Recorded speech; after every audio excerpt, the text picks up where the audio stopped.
Hello, my name is Michael Keating, Editor-in-Chief and Publisher of Inside Canberra, a leading business and policy newsletter and journal based in the Press Gallery in Parliament House, Canberra. Inside Canberra was founded in 1947 with its headquarters located in the old Parliament House.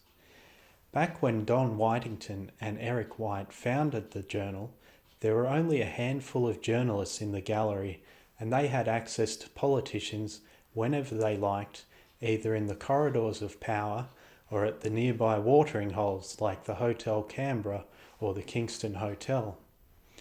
Whitington transferred the newsletter and journal to Rob Chalmers, who edited it for 51 years and was for many of those years the father of the Press Gallery. At the end of Rob's editorship, the nature of political journalism had changed in ways that had earlier never been envisaged. The internet had introduced online publishing, and social media had introduced the 24/7 news cycle. It was time to change the character of Inside Canberra.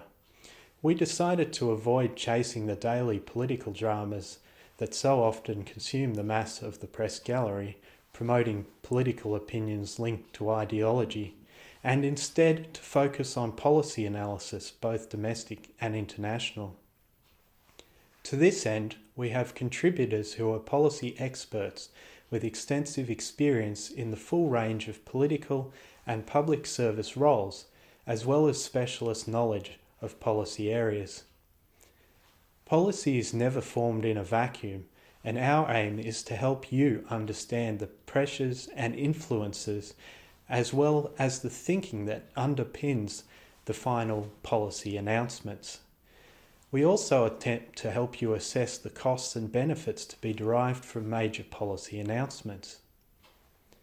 Our published output comprises a weekly newsletter, video, and audio podcasts including interviews with politicians and experts, and quarterly forums on key policy matters and special bulletins for key events like the federal budget. And we still do the news 5 times a week. Inside Canberra is read both domestically and internationally by subscribers. We have close ties to international news outlets in other countries, particularly in China. We are working with Chinese stakeholders to help amplify the benefits of the free trade agreement through forums and exhibitions. We are working on projects to do the same with other Asian countries. We are also working with other Canberra institutions such as the Australian National University and the University of Canberra to publicise information that may not otherwise become widely known.